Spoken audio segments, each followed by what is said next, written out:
This past year, the radical left with their globalist mindset has burned down our cities, forced businesses to close, and tried to silence our churches. They told us to wear a mask and stay home to save lives, and many Christians remain silent. That is no longer an option. The silent majority will be silent no more, and the sleeping giant has been awakened. We are going to use our voice to take back the media, stop the censorship, and very loudly take back the public square. I'm Tim Thompson, and this is Our Watch. Well, hey, good evening, everybody. So glad to have you all here tonight and going through some of God's Word, some of what's going on in the culture, and lots to talk about for sure. But if you would, before we get into that, would you go before the Lord with me in prayer as we receive an offering for the ministry of Our Watch? Father, we thank you so much for all the work that you're doing in us and through us as you've given us your Word and told us to be watching for so many things, and we see these things happening all around us. Lord, continue to equip us, to empower us, to embolden us, that we would not find our strength in ourselves, but we would find our strength in you, to be strong for you, for your kingdom, as we see so much wickedness going on around us. Lord, let us be the salt and the light that you've called us to be. So bless us, we pray, in Jesus' name, amen. Amen. I want to let you guys know about next week. So next Wednesday, right here on Our Watch, we're going to have Laura Perry out. Now, Laura Perry, I'm just going to read this quick little excerpt from what we threw online. It says, like many who feel trapped in the wrong body, Laura transitioned to the opposite sex through irreversible surgeries, hormone injections, and legal name change. Yet, despite her initial elation at living as a male, her new identity failed to bring her the peace and fulfillment she longed for. Realizing that she was living a lie, was what was promised to be freedom has instead become a prison cell. So you guys can go ahead. All right, we're good. Yeah. So this is a huge topic in our culture right now, the whole, transgender ideology that's going on. We're actually going to be talking about that at 412 Church here in Marietta on Sunday, and that's a massive thing that's going on that we have to know, what is this all about? Understand this, androgyny, being neither male nor female, androgyny is the highest form in the occult. It is a totally occultic. It's a rejection of God completely. And so we're going to talk more about that at church on Sunday. So if you don't regularly attend, you can tune in or come on by and take a look at that message. But next Wednesday, we'll have Laura out, and she's going to give her testimony. She's got a strong, powerful testimony, very, very incredible. So highly recommend that you come out and listen to what she has to say, especially if you're a parent, a grandparent, a guardian. You need to know some of the warning signs. You need to know what these young ones are going through. So that is going to be next Wednesday. Also, we've got the Never Closing, hashtag Never Closing. If you are a business owner or you know a pastor that's willing to stand strong and stay open no matter what the government tells them, that they can go to neverclosing.org. They can sign up there to get their church on there, their business on there. We'd love to let people know, because the reason we did that is a lot of people were calling me saying, hey, we're out in Texas. Do you know a church that's staying open? And we're like, no, we don't. And it's weird because people are calling from these other states that people seem to be moving to from here, saying, I'm moving to Texas because in Texas we don't have to deal with this. And then they get to Texas and realize, holy cow, these churches are masked up and shut. So you might as well stay here in Marietta and stay in the fight with us. So that being said, though, love to get people connected to that, and I think it's a really good thing that we know who's staying open, then we can go patronize their business. I think that's important. Also, want to just remind you, if you don't get our emails, go to ourwatchnow.com /contact, or is it contact or connect? one of those. Connect with us, contact us. We'll get that email out to you, but we want to make sure that you stay informed, and that's a really easy way to do it. Also, subscribe to us on YouTube. While we're still on YouTube, I have a feeling after tonight's message we'll probably be kicked off again, but we're going to do it anyways. But also Rumble, Instagram, Facebook, all of those places. Parler's back up and running. We're back on Parler. So all that's going on. Love to have you connect with us in those ways. That being said, I haven't said hello to our online audience yet. I am sorry. Welcome to Our Watch Wednesday Night Live. Glad you guys are with us as well. And I just want to remind everybody what is said in Ezekiel chapter 3, that God said, when I say to the wicked, you shall surely die, and you give him no warning, nor speak to warn the wicked from his wicked way to save his life, that same wicked man shall die in his iniquity, but his blood I will require at your hand. Yet if you warn the wicked, and he does not turn from his wickedness, nor from his wicked way, he shall die in his iniquity, but you have delivered your soul. And that's truly what we're trying to do here on Wednesday nights, is equip us with solid information, a good understanding of what's happening in our culture, have the biblical worldview so we can share this with people who really truly need to hear it. So I'm glad you're with us. I do want to give you guys an update on what's taking place, specifically with the Marietta School Board. We're going to have some other stuff with the Temecula School Board coming up. But many of you know we went and put in a resolution. And the resolution was very, very similar to resolutions that have been adopted in other school districts. So we know this is a resolution that they could have adopted.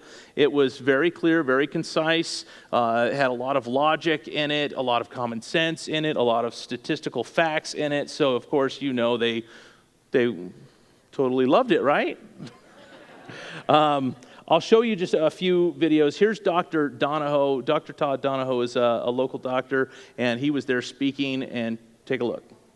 I appreciate the resolution that I read.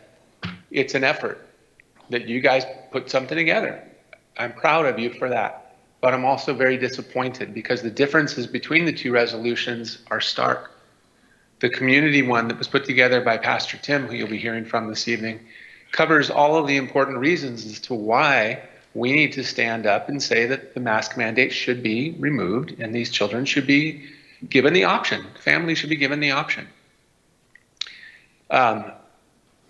You need to adopt a resolution that makes more sense and carries weight.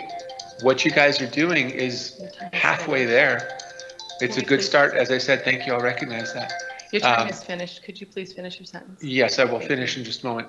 So I urge you guys to go back to the drawing board and look at this resolution for many reasons, but chiefly among them is that this is not what we need to get the job done. So I urge you to go back to the drawing board and correct it with a little bit more effort and follow the community's lead. You are supposed to be here representing this community. So please, you guys, go back to the drawing board and correct this so that we can actually get something accomplished. I appreciate the effort that you put forth, and I hope that you appreciate the effort that we all put forth in serving these children and raising these children. So let's show a little respect to these families, please. Well, I really appreciate Dr. Todd Donahoe and the effort that he's put forth, well even before COVID, in trying to make sure that we as parents have the rights. Well, first of all, we already have the rights, and I'm not giving them up. But he's been standing for our rights, and I really appreciate that. But what he said was absolutely true. You've got two different resolutions before you as far as the board. They had one that their staff had written and one that we had written. And there's a stark difference between the two. We'll get to that in just a moment. But there's been just this disconnect between the school board for a long time now, but people are really starting to see it. Karen is a woman who, I don't know, is Karen here today? Karen Brand, is she here? I don't see her, but, well, we're going to show you what she said, and this just really, it shows that this is the attitude that they have, and it's very, very clear. No wonder they went to online school board meetings. They really don't care what we have to say, but take a look. Mr. Dixon, I wanted to tell you something. Lately, you've been encouraging people in the recall, and last meeting you told everyone that the only way things could change is at the ballot box. I just want to remind you that we don't live in a direct democracy. So we have a constitutional republic. You know that, right? You're supposed to represent us. You know that. So please stop saying that we can change things at the ballot box. We're not even sure if we have election integrity anymore. Okay? Mr. Diffley, every time we end the public comments, you start talking about something totally unrelated. And I'm sure it's part of your job, but you look shamefully disengaged. And the rest of you aren't even saying anything. So I'll finish up. I'll finish up by saying I really don't think we're barking up the wrong tree. We shouldn't be letting children down. It's just us and you guys with the kids. So do something, okay? These are for you. Where can I give these? Who can I give these to? Yeah, so represent us. That's what we're asking them. We elected them to represent us. We're asking them to represent us. And that's their job as elected school board members. They're not there to represent the staff, the school staff. They're there to represent us. And they have to remember that, and she was reminding them of that. Now, of course, you had Dr. Donahoe saying the same thing. Hey, do what the community's asking. This is your job, doing what we said we want you to do. And that's really how this is supposed to work. Now, I was afforded the opportunity to get up and speak about this resolution, and I want to share just a few things of what I did when I got up there. So take a look. Here is what you guys have written down, is that on June 17th, the board members expressed an interest in exploring a resolution. We go June to July to August, and I finally say, you know what? We're going to put on the agenda as a member of this community, we're going to put that on the agenda. Here we are now, September. So you guys had an idea last school year that we need to come up with some resolution. Here we are in a whole nother school year, and it took a member of the community to come in and say, we want this. Then I take a look at the resolution that I submitted to you and the resolution that your staff has recommended. I can tell you this recommendation from your staff needs to be thrown in the trash. You take a look at what this says. It says that we will allow masks. This is what your resolution is. Allow mask wearing to be optional when conditions warrant. Take that when conditions warrant, throw that in the trash can. Okay, if you approve this staff recommended resolution today, it just shows furthermore how inept you guys are. Okay, you better not do this. This is not what God would want. So what they wanted to do was pass that resolution so they could go and brag to everybody that they came up with some resolution, that they're advocating for the parents. And as you read through their resolution, it was garbage. It was absolute garbage. There was nothing in there talking about how many people on staff don't want to have to wear it. There wasn't anything about the students that don't want to wear it. There wasn't anything about parents' rights in it. There wasn't anything like that. And all it did was say what I just said there as far as the ability to not wear it when conditions warrant. So right now, we're in a time where they're saying, well, the conditions warrant it, so they're going to have to do it. Even though those same kids can go to Walmart and they can go to the movies and they go to all these other places without it. But of course, to get to the public school system, AKA the indoctrination factory, and now they have to wear it. So I presented the resolution that made sense, that was logical, that had facts, statistics, common sense in it, and this is another portion of what I said to them. The form that I submitted to you, if you approve this, you know what we're going to do? We're going to move on from you, and we'll go higher up the ladder. If you don't approve what we submitted to you as the community, and you want to approve this staff recommended garbage, we aren't leaving. We aren't going anywhere. We're going to stay here and continue to fight you guys. And you know what? You have an opportunity right now to discuss this. I'm hoping that those of you on this board that claim to be Christian will explain to everybody how you're allowing this to continue. You know, that's the thing. You've got grown people who claim to be Christians who've been elected to represent a community that is largely Christian, that wants to continue to exercise their right as a parent to say, I'll determine what's going to go on my child's face, not you. And they don't side with the parents. And this is a continuation of what they've been doing. This has been going on long before COVID, and I'm talking about all 5 of the school board members. They've had ample opportunities to side with parents. I've talked about this before. For those of you that are new, we did a documentary way before COVID. We did a documentary. You can go to ourwatchnow.com, go under the videos. It's right there. It's about sex ed. But we exposed the Marietta, Temecula, Lake Elsinore, Menifee, San Jacinto, and Hemet school districts, just to start. But go watch that documentary. They've been siding with radical leftists over the parents for a long time, and they claim to be Christians. Now, they might be, but, well, here's what I said about that. Here to try to appeal to is your Christianhood. If you are a Christian, do what is right. Don't laugh and smirk when parents come here with their concerns and roll your eyes. Do what is right. You've had opportunities to do this before, prior to COVID. I brought to you a parental rights policy. All of you voted unanimously against our policy. You voted to instill instead policies that would go completely against the parents' rights. And Ken Dixon, you say, oh, you know, I'm proud that we haven't had to have so many people involved in this. You said that you're happy that you haven't had to have too much involvement and you're proud of what you have done. What you have done is allowed these things to creep in. You haven't done a good job at all. You've allowed this to creep into our schools. You've allowed this to happen while trying to get the entire community to think that you're some good Christian man. Good Christian men do not allow these things to happen to our children, period. I'm not saying you're not a Christian, but I'll tell you this. If you are a Christian, you are a weak Christian, okay?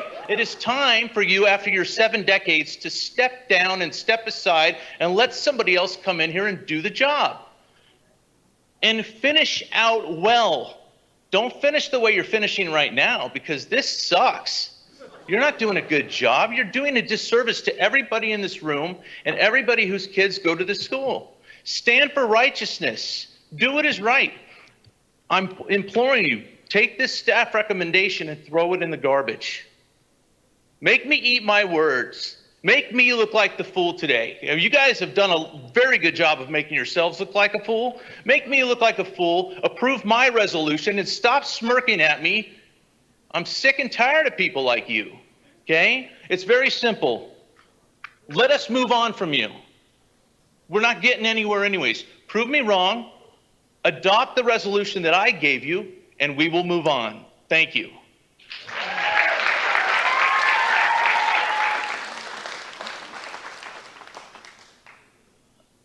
It's a frustrating thing to stand there in front of people over and over and over again. Many of you were there. Many of you have been there. You've been voicing your opinions. And I just have to say, it is definitely time that these people get recalled and replaced. It has to happen. They don't care what we say. They don't care about our rights. They don't care about the process. And one of the people here, I'm going to show his video in just a second, he brought this to their attention. Now bear in mind, so what they're supposed to do is exercise the will of the board. The president of the board is supposed to exercise the will of the board, the majority of the board. But remember, each of those individual board members are supposed to represent who? Us. So when they say what their will is, because they've been elected to make sure that they carry out the will of their constituents, they're supposed to side with us. And this is what Peter Waddington had to say. I have a question for everyone that's in this meeting today. And the reason is because President Lund, bylaws of the board, BB 9323A, meeting procedure states, the board president shall conduct board meetings in accordance with board bylaws and procedures that enable the board to efficiently consider issues and carry out the will of the majority. So my question is this to everyone in this meeting. All those in favor of removing mask mandates and allowing personal choice, raise your hand and say aye. Aye. All those against removing mask mandates and not allowing personal choice, raise your hand and say no. Let the will of the majority be noted for the record. Board, please, I urge you, carry out the will of the majority. Thank you. Thank you.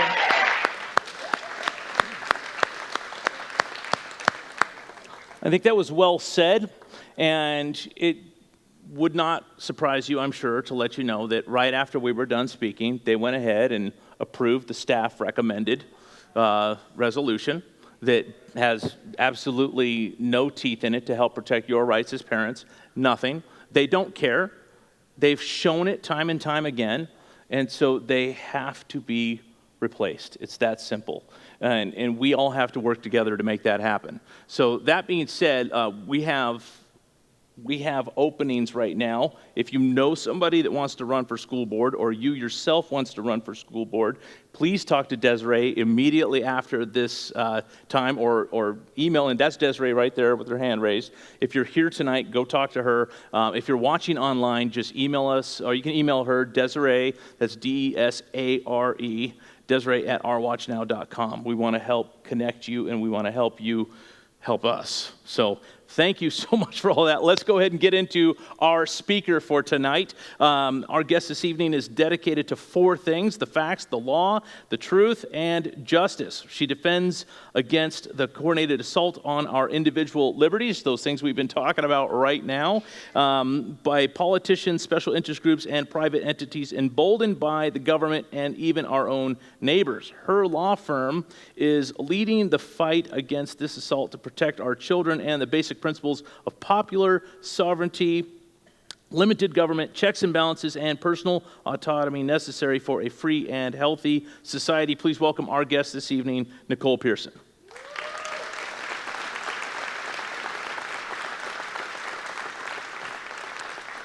Hello, Nicole. Go. How you are doing? you? Hi, you guys. Good to see you. Good to see you. Hi, everybody. Thank you for coming out. Hi. That was a long bit before we brought you out. Sorry, but we had a lot of house cleaning to do with this whole school board stuff going on. Well, you did my presentation. That's it. All right. You guys should feel very blessed that you are part of this church and this community, because, truly, we met before this presentation, and that's everything you're doing. He's leading the way. He's paving the road for you. This is exactly what you just saw is exactly what you guys need to be doing. So you're going to hear 100%. Well, I appreciate that. Tell us about, you're a lawyer, so some of us already don't even like you, but It's no, true. I'm joking, until we need you. It's okay. I'm sure you've heard all the lawyer jokes, so I won't tell another one, but we're happy to have you here tonight. Obviously, the work that you do is incredibly important to us as Americans, so just kind of share what you do, why you do it, and then we're going to be watching a video before we launch into some other things. Sure. So my name's Nicole. I'm an attorney. I have 2 very, very young children, almost 5 and almost 3. I literally have 0 dogs in these fights. But when I saw what was happening, I just couldn't not say anything. And when I saw them coming after the kids, and when I say kids, I mean university students, which aren't really kids, but when I saw them coming after the kids, when there was no Delta, there was like a statistical 0% chance of them even getting remotely sick from this, I just truly lost my mind and was like, we had a conversation about this. I was like, how do people not see this? What is going on? And I also live in Orange County, where they tried to launch one of the vaccine passport programs. It was San Diego, Ventura County, and Orange County. They literally went for the head of the snake, right? So they thought if they could take down these conservative counties with a digital verification system, then obviously LA and San Francisco, whatever, that's a given. Right. So they came after us, and that was when I just really opened my eyes to what's actually going on here. If you guys are in this audience thinking that I'm going to talk to you about the shots, about the virus, about comorbidities, about exemptions, we'll get to that next. If you are about to have a very rude awakening, because it has nothing to do with Joe, with Donald, with left, with right, with red, with blue, with your vaccination status. It is so much bigger than what is going on, which is why it is so critically important that you pay attention and that you do not comply with these systems. So I guess that would be probably a really good segue into the video. Yeah. All right. So we'll watch the video, and then we got a lot to talk about. Sure, absolutely. Yeah.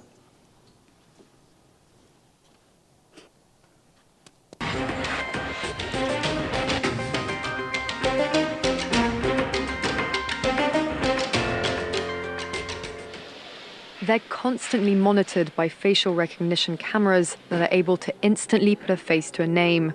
Now, the Chinese are also ranked, given a mark out of a possible 950 points. A score in the 700s is considered good. Around the 500 mark is not. For now, the number is a sort of bank credit rating, keeping track of everyone's spending habits. I think being ranked is a good thing. A society has to have rules. It forces us to be well behaved. It may seem scary, but it's just like that here. We're used to it, and anyway, we don't have a choice. But in an effort to keep all of its subjects in line, Beijing is taking the system a step further in 2020. It's aggregating data gathered by banks, private companies, and the state to rate if someone's a good or bad citizen. By using the most data possible, the so-called big data, the system will play an important role in rebuilding a moral society. The state will go over every detail of a person's life with a fine-tooth comb. Their financial situation, spending habits, career, even behavior on social media. Criticizing the government online or displaying outward signs of wealth is a no-no. On the other hand, praising the party or giving blood increases your social credit. Xiao Wen Wang is a model citizen. She lives in Nanjing, a testing ground for social ranking. Married with a child, she has a job in a retirement home, no debts, and she wouldn't dream of jaywalking. As a good citizen, I respect the rules of the road. If I didn't, I'd lose points on my social credit.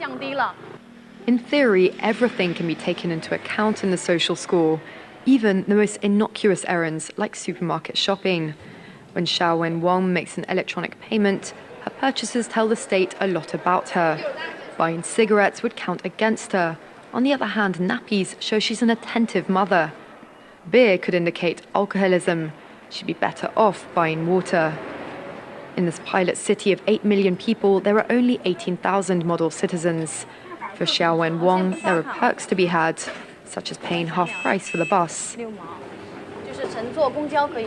I get discounts for all public services, even at museums. And the library is free for me, thanks to my score.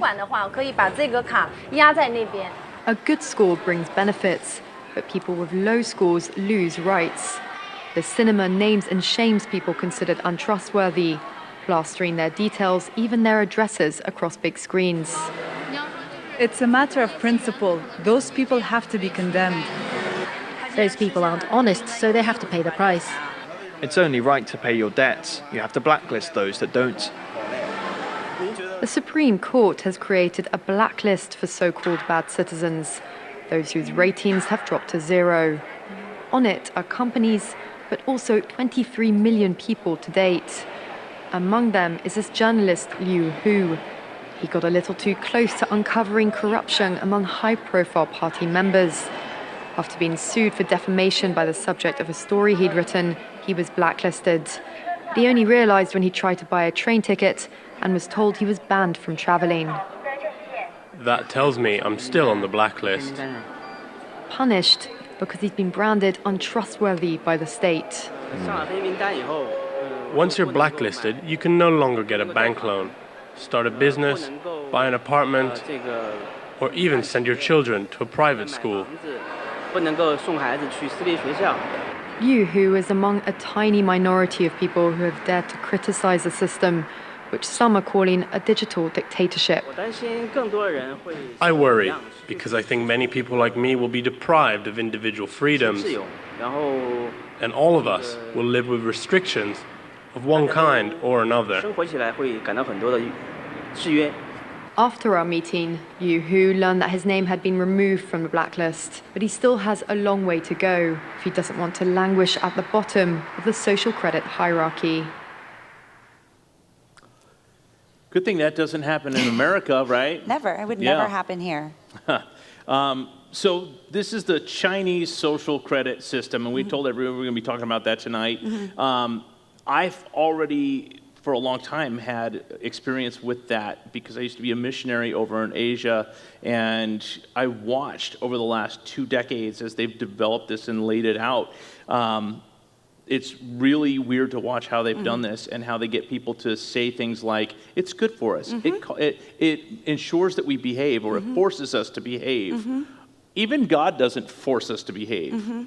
Yeah, I mean, so my presentation has changed over the course of several months that I've been giving it, because when I first gave this presentation and I first showed that video, we did not have a verification system. Well, we had the plans, we had the contracts in Orange County, we had the app, we had found the money, we had unearthed the contracts, and we were trying to get the word out to people, and people would not believe us. We were the crazy, hysterical Orange County housewives, and we were conspiracy theorists and Trumpers and all of the things. So I'm glad, it's a little bit easier for me to convey this message, but the unfortunate part of that is because it's here. Right. Yeah. Right. I watched China as they have these stacked buildings and these towers that people live in. At the base of the tower, you have a McDonald's, a hair salon, you've got a bank, the train comes underneath it, so you get on the train there at the base of your buildings. When you fly through Hong Kong, you see these things all the time. Fly into Shenzhen, you see it all the time. Hainan, all these places I've been where this is just the regular way of living, is you're in this stack and pack. Now, this is why when we look at things going on like right now in a city just south of here, Temecula, and they're not alone in it, I'm just bringing that up because it's close to us, but they're talking about bringing in these stack and packs, these massive, just multi-family dwellings where that's how this will be. This is the idea. Stack everybody into one area. Why? Because you can control them. And monitor them and track them. And I want everyone, another thing for you to take away from this presentation is the word equity. When you see the word equity, you need to run.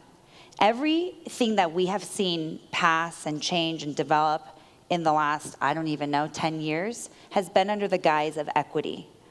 Equity is not equality. There's a huge distinction, because when you say equity, that means we need to be made equal. That means you need to give me something in order for me to be equal.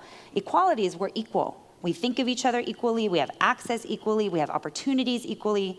All of this is equity. So we're going to look at, there's going to be climate change measures, and it's under the guise of equity. We have Governor, what words can we say here? Is that a bad word? Are we going to get flagged? Governor Newsom? Newsom? Oh. We said China, we said vaccines, we said virus, we said Newsom, we're off, we're done. Okay, we're toast. We're done. So we went YOLO, let's just go all the way.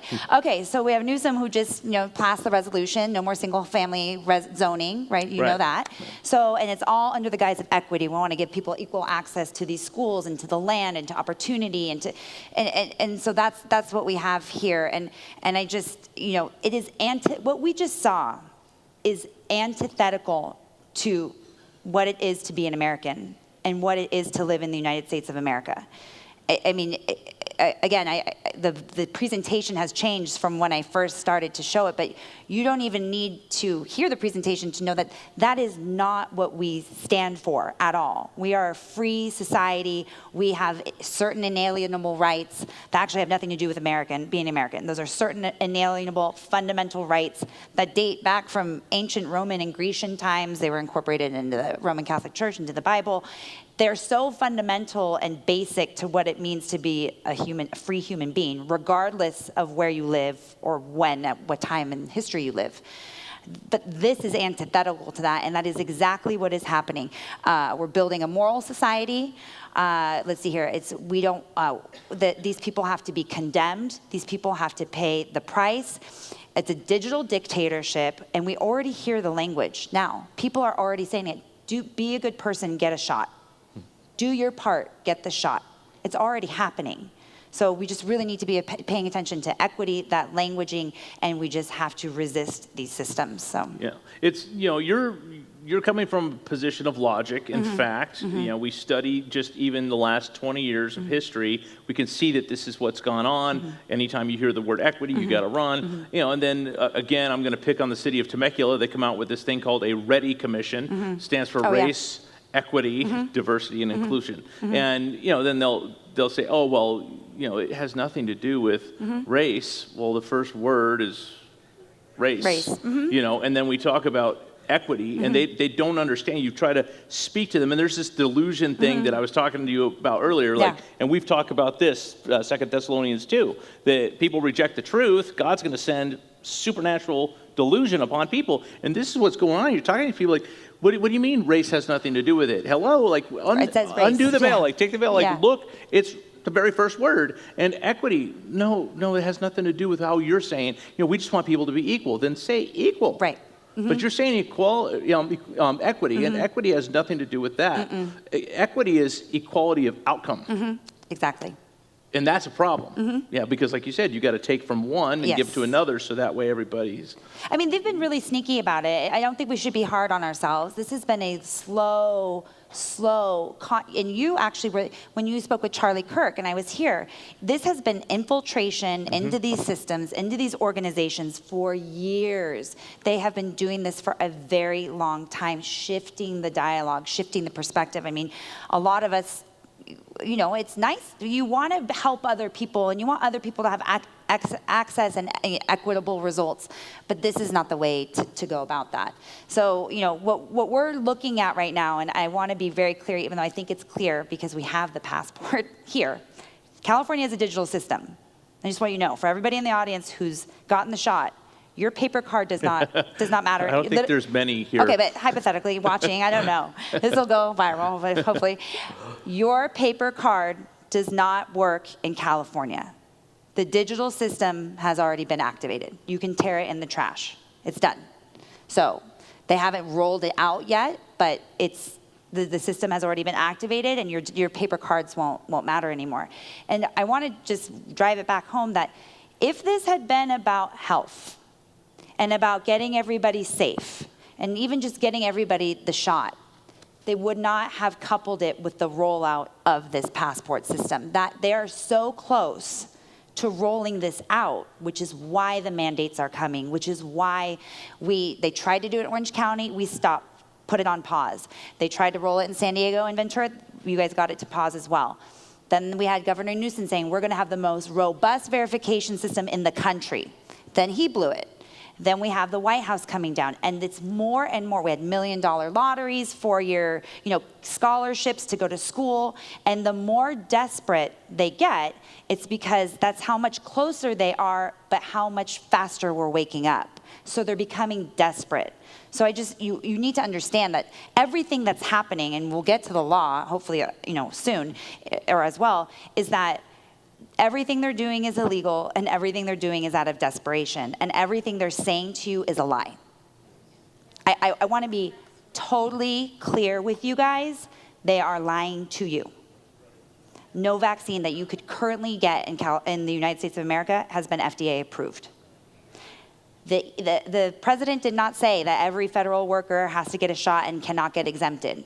What happens is he says something, the MSM, the mainstream media runs with it, freaks everybody out. Everybody just got open. Same thing we had with LAUSD. Right. 4 weeks into the school year, everyone's like, I can take my job back. I can pick up extra shifts. I finally have childcare. We're not going to send our kids to that school. We're not going to go. 4 weeks into the school year, they pass the resolution that now all the kids 12 and up have to get shots. And people, if you print out the language and you stop and you read it and you breathe for just 1 second. When I do my presentations, literally my first step is breathe. People just need to just slow down. And it's easy for me to say because I've been in this for a while, but we just need to slow down. And if we just take a second, we print out the language, we highlight it. You guys, I still do that. I highlight it, I mark it up, and we really break down what's going on, and you follow, Tim or myself and other people who are kind of leading the way and doing these analyses for you. You'll see that what they're saying, what the mainstream media is putting on the first page of the news, what you're getting flooded into your inbox is not true. It's not true. There are no FDA-approved shots. Federal employees can get exemptions. I don't know. The list goes on and on about, the LAUSD is another example of they're like, we're mandating shots. Well, you don't have the authority to do that. That's illegal. Like, we're going to do it anyways. And it's like, but you can't do that. Yeah. But now, again, parents are 4 weeks into the school year, and they are desperate. They don't know what to do, and they're freaking out. Right. Well, you kind of alluded to it earlier, and I'm going to just give you another opportunity to just nail it down, but there needs to be civil disobedience. Yeah. I'm the lawyer, and Yeah. I am not. I'm the worst lawyer because I'm going to tell you to get with your friends and walk out of your business or walk up to your boss. Like, I've been saying it for a very long time. So I have my own private practice. I do employment law, representing, employees, and I feel like I've been advocating for, disability discrimination and pregnancy discrimination. I've been advocating for a very long time. I've done a lot of immigration law, and then anti-human trafficking work. And so I've been doing this for a while, and when this happened, I started freaking out and telling everyone I was going to sue them, and Children's Health Defense and America's Frontline Doctors kind of grabbed me. I was a little bit of a liability, running around threatening to sue people, and so now I've been working with them, Dr. Gold and Children's Health Defense California chapter. But we have several major lawsuits, and I just want to go back to the point is that the law is on our side. If we were in a normal time, we would be winning these lawsuits. Again, people call me, they're like, how is this legal? I'm like, it's not. How can they do this? They can't.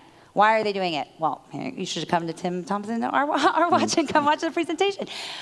But what they're doing is completely illegal. The law is on our side. The good judges are kicking the can down the road. They don't want to make a decision. So pray for more good people to stand up, and then pray for more good people to take definitive action, which is what we'll talk about tonight. Bad judges are issuing bad rulings. But this is why we need to understand what's going on, why they're doing what they're doing, that they're lying to you, the law is on your side, and then get together with more people like this to actually push back and not comply. Right. Yeah. Yeah. We came out with, a while back, we came out with a religious exemption form. I know many of you have used it. Many people have had success with it, and we're happy about that. And we did that for people that were wanting to turn that in. In fact, we were the first church in California to come out with it. Wall Street Journal wrote an article about it. Next thing you know, we were flooded with phone calls from states all over the nation. And we literally, so many calls, we couldn't even answer the phone anymore. Yeah. It was just overwhelming. So a lot of people are looking for that. But and like I said, we developed it because we wanted to provide it for you. But I think the best thing is just say, look, I ain't taking it. Pound sand. Not going to do it.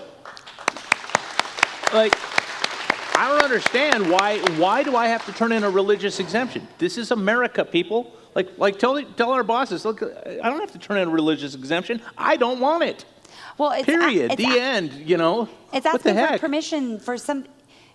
It's like I did a presentation the other night, and the analogy, the only one that I could come up with is, you have a business partner, and he or she is stealing from you, and then you find out that he or she is stealing from you. And so you're like, okay, I know you're stealing from me, and I know that's illegal, and you shouldn't be doing that. Can you not steal from me on Fridays because it's date night, and I just really want to be able to pay to go on a date? Can you just only steal from me? It's like, why am I asking for permission for you not to steal from me? You should not be stealing from me.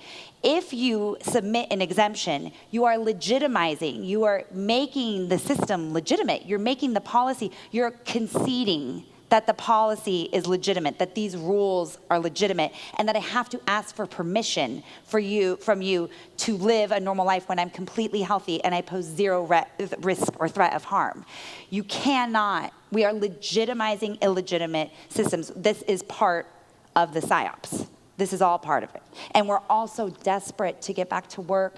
We're also, you guys, it is textbook. This is why history, the way it is, and the way that it's been taught, I literally think I was probably the last generation that it was taught the way that it was, happened. That's why they are trying to erase history. Get a book. Don't go on the internet. Read a book. Did you read The Diary of Anne Frank? I remember that book. It's the delusion. What you're saying, the delusion. This is textbook. The phrase, this is textbook, this is what's happening. This is textbook. What's happening. Yeah. It's not an analogy. This is literally isolate the people, make them scared, make them depressed, make them not trust each other, give them promises of this, then take it away. You're gonna be vaccinated. Oh, but you have to wear a mask. Oh, you get to wear a mask. Oh no, you have to stay home. It is classic what they're doing, and we just need to accept that that is what they're doing and fight back against it. Have to. Yeah. Your 3 and your 5-year-old. Oh yeah. depend on us fighting back. Because if we don't fight back, your 3 and 5-year-old have no future. Your 3 and 5-year-old will live in this mindset of, oh, it's good for us. It forces us to behave. The thing is, to understand this, Christianity is not a behavioral religion. It's not. Jesus, this is going to sound weird. I'm going to say it, and I'll unpack it for you after I say it. But understand this. Jesus is not interested in how you behave. He's not interested in what you do. He's interested in who you're becoming. That's the thing. You know, and I try to explain this to people. You don't become a Christian so you can behave. That's not why you become a Christian. You know, when you become a Christian, behavior is going to follow because there's a heart change that takes place. So the behavior will come. But God doesn't force you to behave. You end up behaving because he's changed your heart. And it's not a forced thing. This is weird where somebody would think that it's okay and good that the government would force me to behave. I don't want anybody to force me to do anything. That's how God created me. I've always been that way. Don't tell me what to do. You know, that's a good part about having him as my Lord, because I've willfully said, okay, I'm going to let you be Lord of my life. You get to tell me what to do now. But prior to that, you know, there was an invitation by the Lord to enter into that type of relationship. He didn't force me into it. I've always said this: God is a gentleman. He doesn't force himself on anyone. You know, and this is weird. But I watched it, like I said, with these stack and packs, and now we're watching these same stack and packs happening right here in California. We should be screaming out against this, that they would bring these into our cities, where they would put these types of stacked buildings where there's tons and tons of people all in one area. There's only one reason to do that. It's really simple. But I've watched the people. There were people I even knew that were living there, and their whole attitude changed over the course of time, where we can't do that. Why not? Well, our credit score will go down. And I'm like, because in my American mind, I'm thinking your credit score, you're not paying for anything. You're not buying anything. But they literally are afraid to cross the street if the light's red. You know, that's how it's become. And they literally can have their ability to get on the train shut down. So they go downstairs, they go to get on the train, won't let them on the train because they're a bad citizen.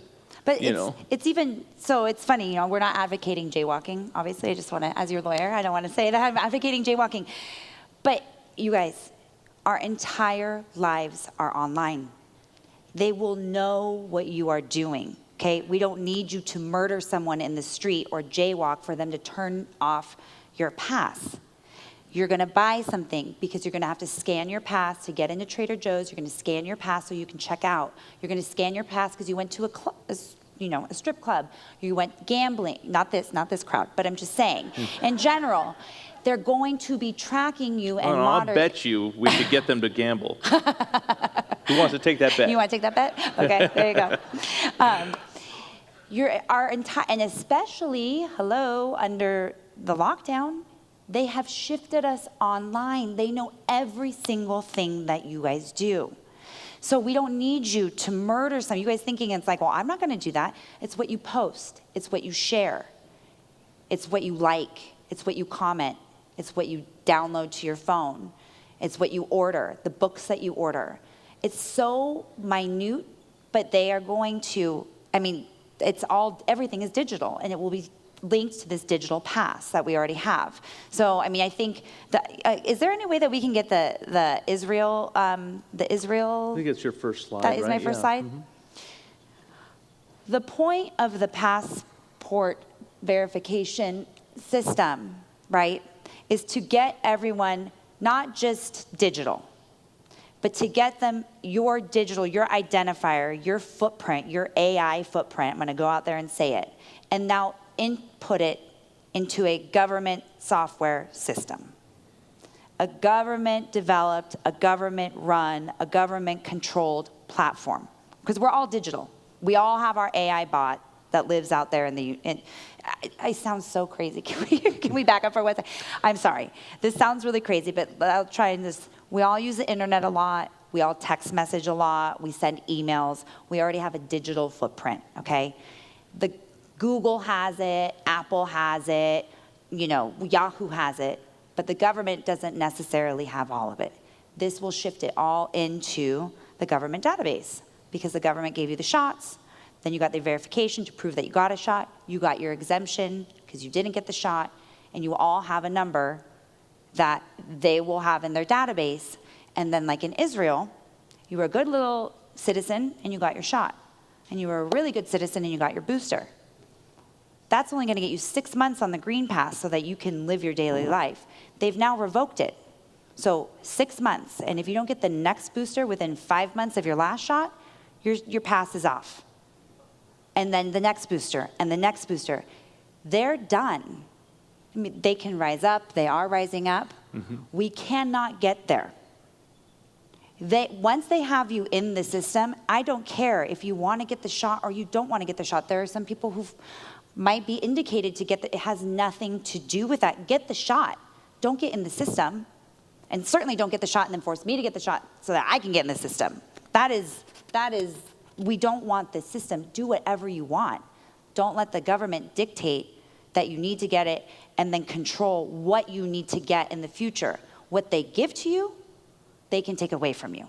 That is so important. And they're already doing it in Israel. We don't need to focus on China. They're doing it in Israel right now. Mm-hmm. So that was just posted this morning. Right. No. Yeah. I want to just remind everybody who already knows this, but I also want to say it to anybody who might not understand this concept yet. In the book of Revelation, chapter 13, it talks about where we're headed to very, very quickly right now. And it talks about the Antichrist saying in verse 15 that he was granted power to give breath to the image of the beast, that the image of the beast should both speak and cause as many as would not worship the image of the beast to be killed. He causes all, both small and great, rich and poor, free and slave. In other words, doesn't matter where you live, doesn't matter how much money you have in your bank account, doesn't matter the color of your skin, doesn't matter any of these things. It's everybody on the planet. He's going to cause them all to receive a mark on their right hand or on their foreheads, and that no one may buy or sell except one who has the mark or the name of the beast. So here's where we're headed. And anybody who studies the Bible, anybody who teaches the Bible and says that's not what's going on here, that person is a fool. That person is not operating under the Spirit of God. Mm-hmm. That person does not have their eyes open to see what's happening right now. Mm-hmm. Mm-hmm. And it's that spirit of delusion that we were talking about, that supernatural delusion. Because you'd have to be delusional to think that on a world scale, we're not headed towards a time where they're going to be able to control whether, like this says, whether we can buy or sell. In other words, whether you can be involved in the economy. Totally. If you're going to sell something, it means you have a company. You're selling your product. You're going to buy something. You're a consumer. You are not allowed in the world economy. Now, this is not China. This is not Israel. This is not America. This is the world, which is why we're seeing this happen in all of these countries. Exactly. This is, like you said, this isn't, Trump versus Biden, left versus right. This is the spirit of Antichrist trying to rule and reign the world. Yeah, that's it. I can't say it any better. I mean, again, this isn't just Orange County or San Diego County or California. It's already happening in New York, here, Canada, UK, Israel, Australia. They're just waiting for it to all fall. And I mean, hopefully, we're seeing Australia is rising up. Everyone is rising up and protesting. And then once everybody succumbs to this, to link up the global system. It's as simple as that. We cannot comply. We can't. No, and the thing is, as people that have the Spirit of God in us, not only is it that we can't comply, it's that we should not comply. Absolutely. There is a responsibility we have to stand against this.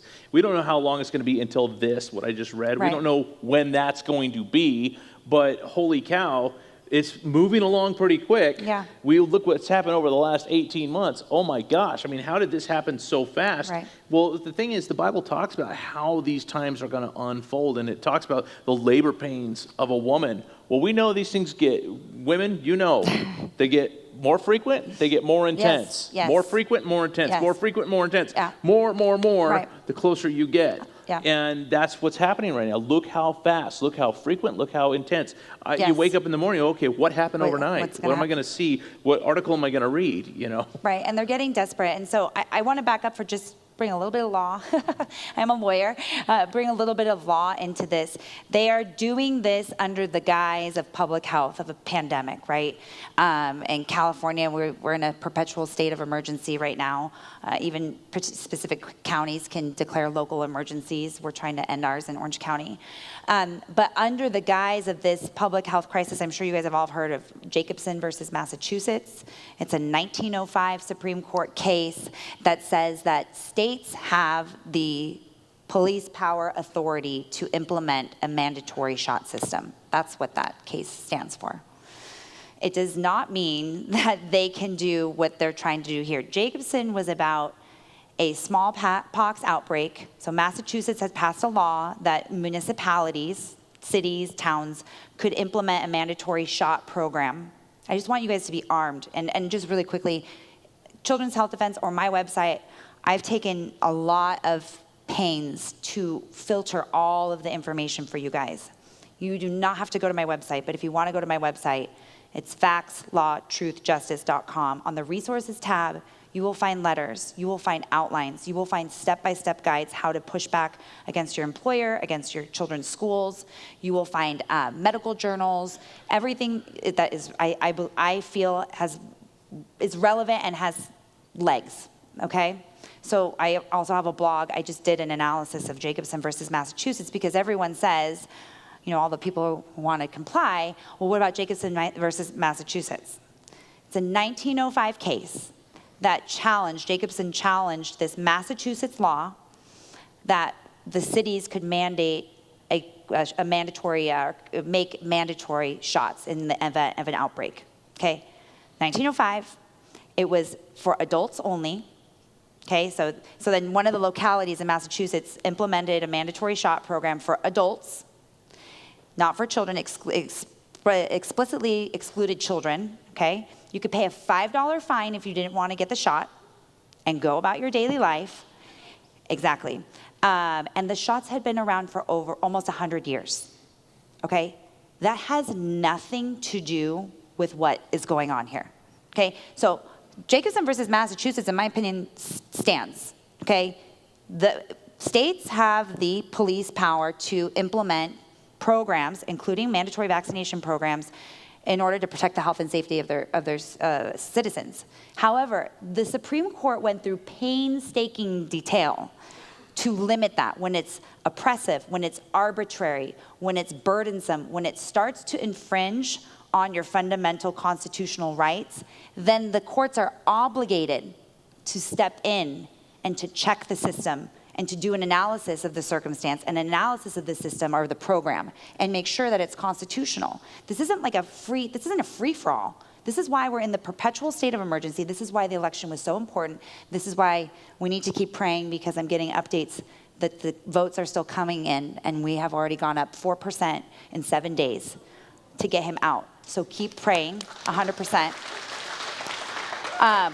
But this is why the recall was so important. This is why if we don't get him out now, we need to get him out, or we'll, get someone good in November, because we need someone with integrity and a conscience to be putting the people that he represents and before him to protect us from these kinds of over-burdensome, unconstitutional, illegal programs, and also to protect us from the President of the United States. Because the job of the governor of the state is to protect his or her citizens from federal overreach.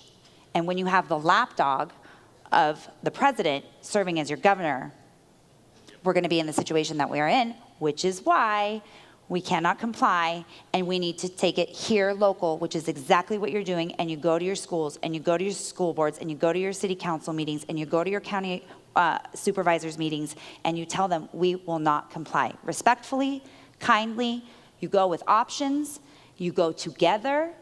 I don't want any violent protests. Right. I'm not a violent person, but you're strong and you're firm, and you tell them from here, from this place to this city, to this neighborhood, to this county, and you have to work your way back up, because right now it's not coming top down. Right. Yeah. Yeah, no, this is what I've been preaching this whole time. That's why I'm like, why am I here? Yeah, you guys already know. We have to be starting local. We have to. Mm-hmm. If we can't get local right, how do we expect we're going to get state right? If we can't get state right, how are we going to get federal right? Right. We got to start local. If we can't get 5 people 2 doors down, which literally they're 2 doors down. Yeah. If we can't get 5 people to say, you know what, we're going to side with the parents. And these are people who live in our community that a couple of them claim to be Christians. We can't get them to side with parents. Right. How are we going to ever get Newsom to? We're not. That's the answer. We're not. And so we need to start local. And as an example, in Orange County, we're in a state of emergency, which we just last week, sued our Orange County Board of Supervisors to end the state of emergency because Orange County, the statistics are -1. It's crazy. But what they're doing, in which they've admitted on the record multiple times, is that they're keeping us in a perpetual state of emergency in order to have access to federal CARES money, COVID money. And then they try and tell us that it's to help us. And what they're really doing is they're taking that money they use that money to develop the software, the verification software. They use that money. We have a bright new shiny bus, a vaccination bus, to go to underserved communities, to educate them and help them deal with their vaccine hesitance and get them the shot, to implement programs, mobilization pods, door-to-door knockers. So, you have to start really truly here and just start talking to people, go local, and just build your way out, because we could get rid of the state of emergency if enough cities in our county decided to end there. So that's how tiny it is, right? If you start in your neighborhood and then you start in your community, your city, and then you can go to your county, it's so important to start sharing this information, because it's not about the vote. It's not about who's president. It's not about your vaccination status. This is about, do we want these, not even rules.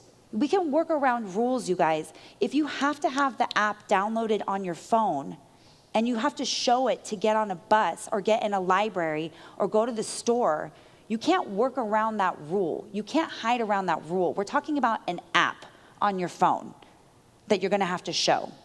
So you can't get out of that unless you wanna live in, which you could, which is plan B, is that we're all gonna live together on a farm somewhere. So there's hope. At least we'll be together. But that's another presentation, or maybe that's how we end the presentation. Well, the thing is, that's how it's going. That is the direction it's headed, is people aren't gonna be able to do anything. So the law, we have these lawsuits, we're not getting, we're kind of stagnant, the courts are slammed. I still have my employment law clients, I'm getting trial dates in 2024. Okay, that's how backed up the courts were because of COVID. So now we have cases that need to get going, and we have emergency, we need to get in and hear right away because school's about to start and all these kids think they have to get vaccinated. And I literally don't sleep at night because I'm worried that every minute that I don't work on this, some child is getting vaccinated and might die. That's how I feel. So we can't even, then they're like, oh, we have an emergency hearing. They're like, that's in 3 months. I'm like, I don't have 3 months. I don't even have 3 minutes. That's how my heart thinks, which is why we have to take it upon ourselves. And again, on my website, you'll have the steps to push back. We give you letters. We give you letters with questions to ask your employer. Because I do want to say this one thing, which is everybody, okay, let's just give everybody the benefit of the doubt. That's what I want to say. Let's assume that your employer or your school, your child's school or university wants everybody to get back in-person learning, in-person working as safely and healthfully as possible. And so they're rushing, right? They're rushing. They finally got the green light. If I just do this, then this. If I just mask them, then this. If I just do the testing, then this. And they're not thinking. Because before I did plaintiff law, I did defense for almost 10 years. I've defended Fortune 500 companies, international companies. And if they had come to me with a policy that says, I think it's a really good idea that we start telling our employees what medicine to take. Well, first we're gonna make them test for all their diseases that could be transmitted in this office. Then we're going to keep that information in a file, but only the people who need to see it are going to see it, I promise. And then it's going to be in a digital system, but we're not going to get hacked like eBay and Amazon and the pipeline like they did. We're going to have a really tight, secure system. And then we're going to make them take medicine and then hope everything goes great. I would never have I would have been like, are you insane? Let them go to work. Let them do what they want, offer them masks, offer them alternatives for the people who don't feel safe, who want to feel safe. You can accommodate them and have everybody sign a waiver. That's how it goes. But these people who have taken money from the government through the pandemic are on the hook, and they are getting more money by pushing these vaccines. It is, especially hospitals, doctors.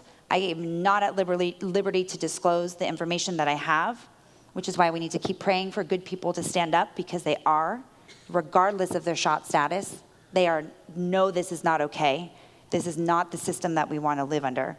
But there is there are millions of dollars that are rolling into these systems, these organizations to force these shots. They get incentivized for every person that gets the shot, whether it's a student or an employee, they're getting money. I can say that to you hands down. Churches too.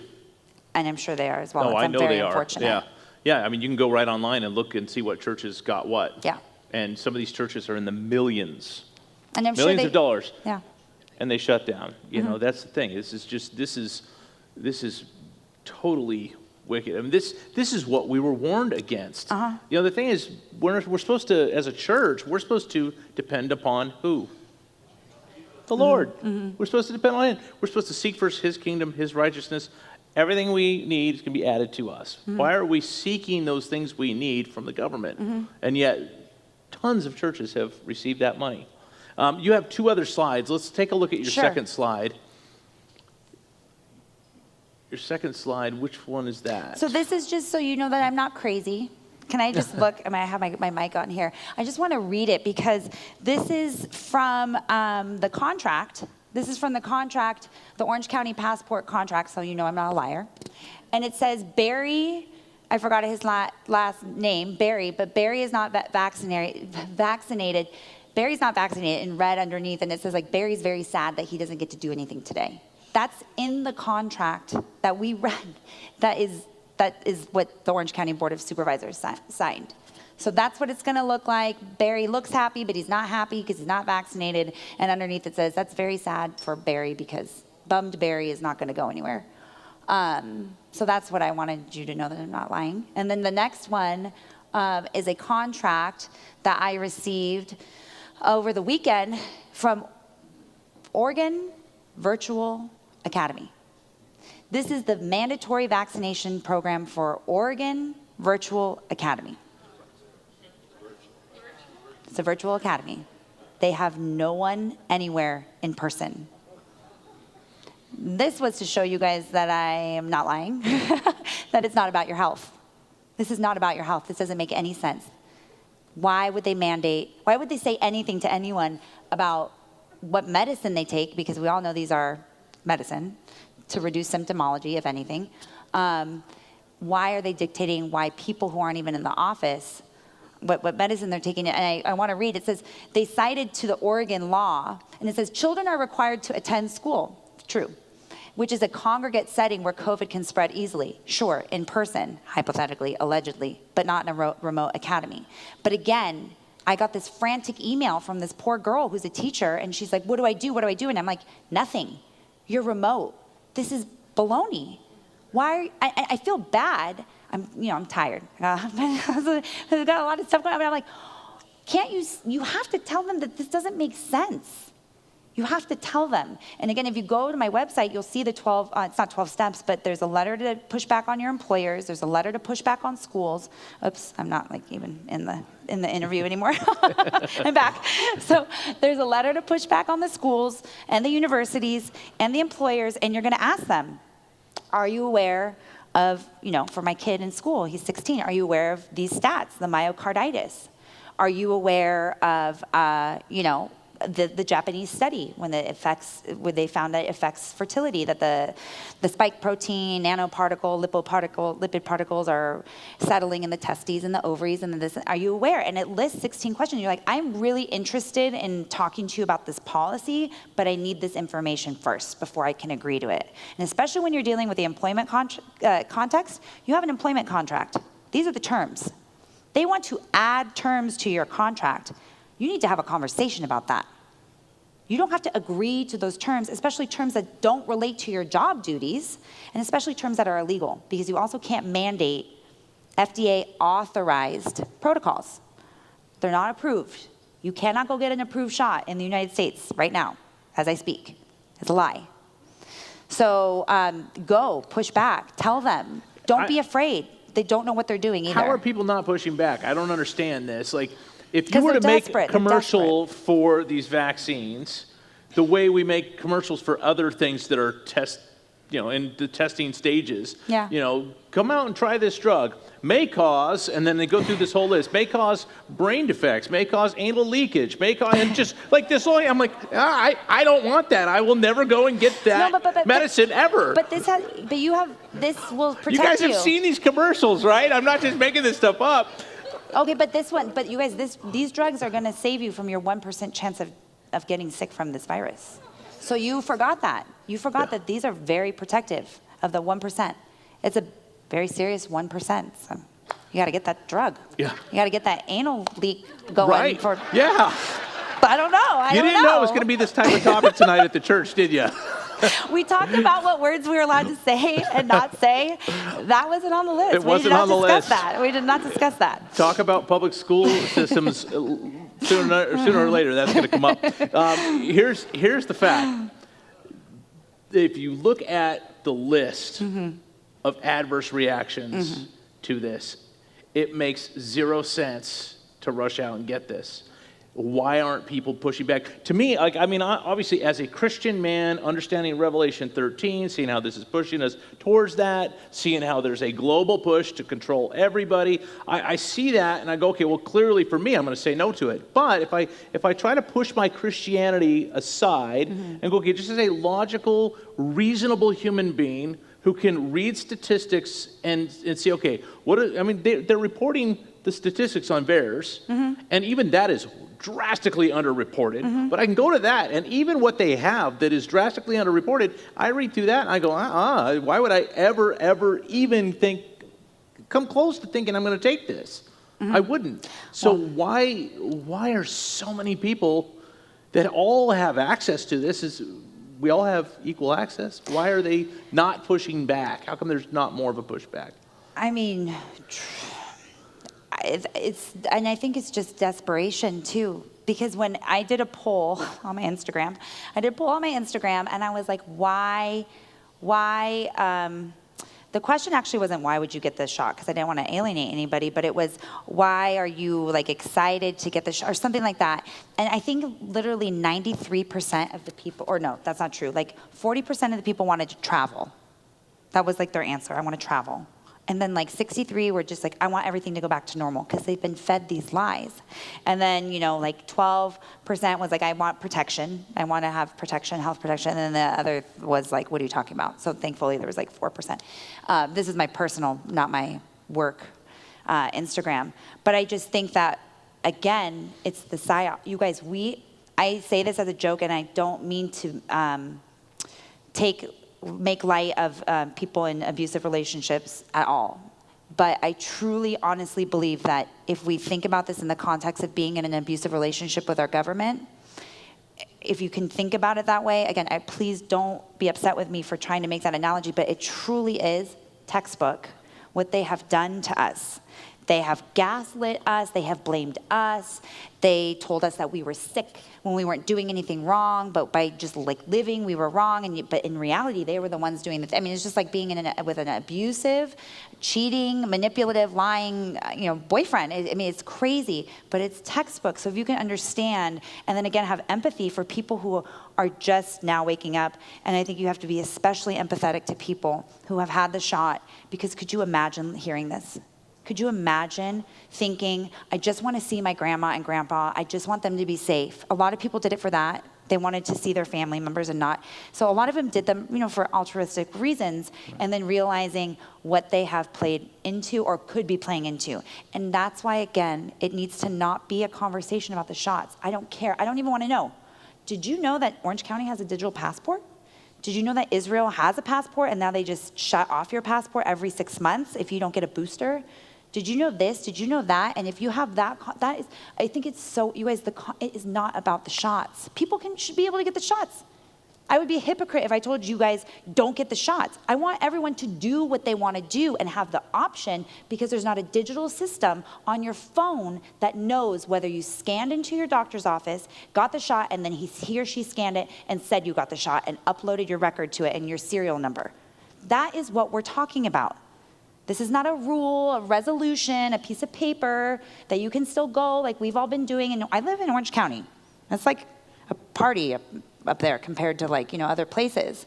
And was really hard for me in the beginning because I actually took COVID very, very seriously. My 2 daughters, each of them have separate conditions that made me terrified of COVID. And I took it very, very seriously. I was very upset about it. But when I started to realize the systems that were being put into place, and none of it tied to health. You don't give people free donuts to get a shot because you're worried about their health. So that was a big one for me. Yeah. That was kind of a ringer. Yeah, well, we were talking about this earlier. I mean, the thing is, you look at the people who are suffering through this, and we know there's a lot of people suffering from it, but most of them have other health conditions. Mm-hmm. Yeah. That's just as fact, and everybody in healthcare knows the same thing. They all been saying the same thing. Yeah. So, and they let them go. You guys remember when this started, and there's still a 99.7 chance, just cumulatively across all the ages, 99.7 to survive, and that's still with them telling us. Remember, they used to tell us in the beginning, don't come until you can't breathe. Don't come until you have difficulty breathing. So even with those rules, it's still 99.7, what is it, stratified, whatever the thing is, like average, whatever. That's still the percentage. That's what we're talking about here. So I was gonna say something, it shouldn't be, please, if you guys can, this is not about the shot. It's not the shot for people with health problems. It's not the shot for people with political ideologies. This is about this system. The system cannot be implemented. You cannot patronize businesses that have these passports. You should tell them why. You cannot go to schools. I'm sorry. You cannot send your children to schools that implement these policies. You should go try and talk to them. You should get as many families together because why do you say sorry about that? I've been telling people for a long time. Because take your kids out of the schools. I know. Take them out of the schools. They're indoctrination factories. It is because every person's situation. I mean, if you really want to know. You cannot go to these businesses, you cannot go to these schools, you cannot go to these universities, you need to quit your job, and you need to start your own schools, you need to start your own jobs, you need to start your own hospitals, you need to start your own churches. Mm-hmm. It's done. It's done. In my opinion, and we are the majority. You don't know that because they have silenced us with fear. You can't post. They take down my posts all the time. People think I'm schizophrenic. I'm like, I'm not schizophrenic. They just took my post down. I'm posting it again. I do it all the time. You guys know the censorship. Oh yeah, yeah. Why would they just think? Why? I don't need to tell. You guys get it. But just so when you are talking to people, again, having compassion and understanding why these other people might not understand is because the fear mongering, because of the guilt, because of the gaslighting, because of the censorship. Right. A lot of people don't know. Right. Let me ask you. So just because we're running out of time, so. If you could leave them with some encouragement as a lawyer, okay? Because we're telling them, hey, practice civil disobedience and push back, do something, get together with other like-minded people, push back against this. As a lawyer, what's some closing advice you would give them? Okay, I actually thought about this before I came because sometimes I feel like I'm Debbie Downer, gloom and doom. So, first, pray for more good people. I know you want to do the legal, but this includes everything. So pray for more good people to find courage and stand up, okay? Pray for the recall election votes to continue coming in, okay? I'll just do a plug, and it's not a plug because it's free, but if you go to my website, go to the resources, print the letters for your employers, print the letters for your schools, share them, send people to my website, share this information. This is legal, this is part of legal. And then go and submit them to your employer or your school and go ask them the questions. If I get injured, will your workers' comp cover me? Do you know if I have a die from the shot, will my life insurance cover me? Will they still pay out my benefits to my family? Will the health insurance that we have through the company cover any injuries or adverse events? Are you gonna pay me for time off if I have to be out? Are you aware of XYZ? And you go through all and have this conversation, because I'm telling you guys, people are desperate. They don't know what they're doing. They want everyone back safely in person. And when you put these questions in front of them, and then they take it to their attorney, or they take it to their partners, or they just take it home, and they think about these questions, they might say, holy moly, what am I doing? What am I setting myself up for, including the schools? So do that. Take the letters. Do that. Share that with as many people as possible. Go. There is strength in numbers, right? You feel more confident. And also show the school, show the employer, show the business. I'm not alone. There's 30 of us. There's 3 of us. There's 13 of us, whatever the case may be. If they say no, then you also have cease and desist letters. You do not need to be an attorney to do what I am talking about. To be a decent human being standing up for not just your own and your child's rights and fundamental freedoms, you do not need a law degree to do that. And even if you have the shot, and even you need to be doing this for other people. My passion for the lawsuits that we're going to be filing against the LAUSD, I'm not in LAUSD, that has nothing to do with me and my children. That has to do with the poor, like the unfortunate families who rely on that system and were 4 weeks into the school year and now don't have any place to put their kids. So you have to be advocating for other people as well and speaking to everybody, because vaccinated or not, people know that this is right and not right. They also aren't, even if they were ready to get vaccinated, they weren't ready for their kids to get vaccinated. But that's what we're letting happen. We advised a group of Santa Monica / Malibu Unified School District parents, and today they all sent their kids without masks and didn't want to take the test. And it was there was a situation there. There was a confrontation with with the parents and the faculty. But the faculty I don't even know what the end of it was. But the faculty knows. The parents all went together, and one of the moms called me. She said, I had no idea how many parents felt the way that I did. You have to stand up, because you standing up shows 5 other people around you. Mm-hmm. That something is wrong. They're going to listen to you, and then they're going to stand up, and then 5 more people are going to stand up. So you're going to take the letter. Courage is contagious. Courage is contagious. You need to get comfortable with being uncomfortable. This is not comfortable even for me to be yelling at these people, but I do it. And because it's going to be way more uncomfortable living in that kind of dystopian society that we just described. Yep. And you don't know if you can go to the store or not and buy food for your kids. So you're going to push back with a letter. And if they don't listen to you, you can write a cease and desist. And again, hopefully by that time, you've gathered enough people to be able to make a decision about where you're going to go and what you're going to do. And then if they won't listen to you, then, and I don't take any more client submissions unless I see that you have emailed your HR. I make you, on my website, upload the emails and the letter and the communications. So there's a lot of self-help, because 1, again, I want you guys to be educating and empowering each other. But 2, there's only so many hours in the day and so many attorneys. So I know that's not the legal answer you wanted to hear, but this is not the time to be relying on attorneys. This is a human rights issue, and you guys are all human. So you need to take your power back. Right. Yeah. Amen.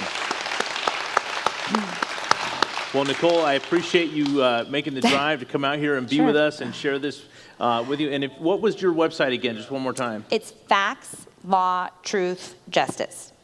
I didn't really think it followthrough.com. But those are the things that matter. I'm like, facts matter, and then the law matters, and then if you take the facts and you apply them to the law, then that's the truth, and then everything will be just. You'll get justice. That was the thought. So it wasn't very good marketing, but you know. I'll do what I can.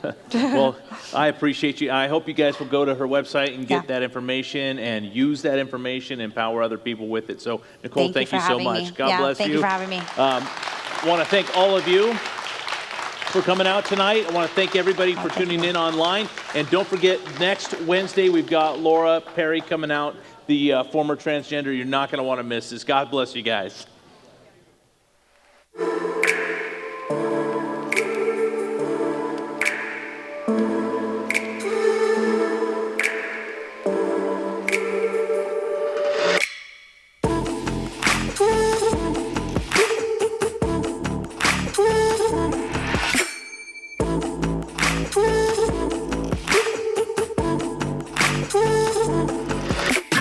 Well, hey, I really do hope that our guest today and our time together was a blessing to you. I want to ask, if it was, would you please share this video out with your friends on social media? Also, hit that like button. Make sure you subscribe to us so that way you can be updated every time we have a new episode of Our Watch. Again, blessing to have you with us, and we hope that you have a blessed time being effective for the kingdom in the culture that we live in.